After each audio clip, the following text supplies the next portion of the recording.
كرة لا تصد ولا ترد ولا يشق لها غبار، وعابرة للقارات والأجواء إلى المقص الأيمن من مرمى كيبا. هدف رائع، صلاح قال كلمته، وكما قلنا رد بالشكل المناسب وفي الوقت المناسب، وقدم نفسه من جديد كلاعب بانطراز رفيع.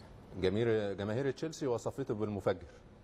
طبعا هو مفجر، بس مفجر مرمى الخصوم. فجر مرمى تشيلسي بطريقه محترمه، بطريقة رياضية وليس كما يدعون بطريقة إرهابية. طبعا. فبالنسبه لي هدف احسن من الهدف اللي خد بيه جايزه بوشكش الموسم الماضي. هذا الهدف سوف ينافس على جايزه بوشكش. هذا ممكن يعطيه جائزة الدوري. طبعا. فبالنسبه لي هدف فيه مهاره كبيره. انا عاجبني قوي طريقه تكنيكه بتاع التسديد يا ابو خالد. شوف جسمه بعد ما شاط الكوره، فيها عزم كبير وفيها مهاره كبيره، فيها توفيق كبير، وصعب زي ما قال الدكتور طارق على 5 كيلو.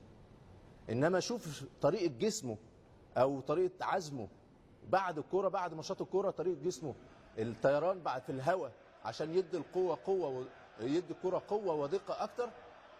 لا، واخد قراره اول ما استلم عمق الملعب، كرة طولت منه شويه بعيده عنه، واخد العزم بتاع جسمه كله.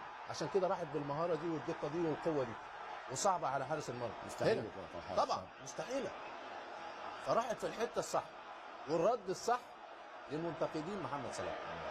دايما اقول له خلي ربنا سبحانه يديك نعمه وموهبه عشان ترد على كل نقد، وكل نقد له صوره.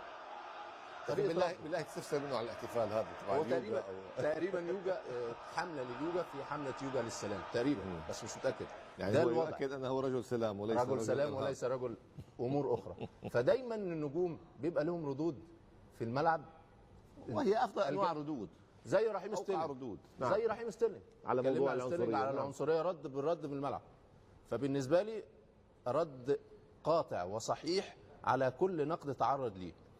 بيقول عليه موسم سيء، النهارده ينافس، النهارده 19 هدف في الدوري.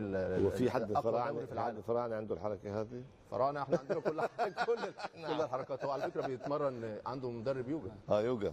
طبعا تساعد على التركيز والمهاره. ممكن هو هذه اشاره لمدرب يوجا، يعني انه نفعتني في علمتني على التركيز، ممكن، انما والتفكير بصفاء وسلام يعني. انما هو قدم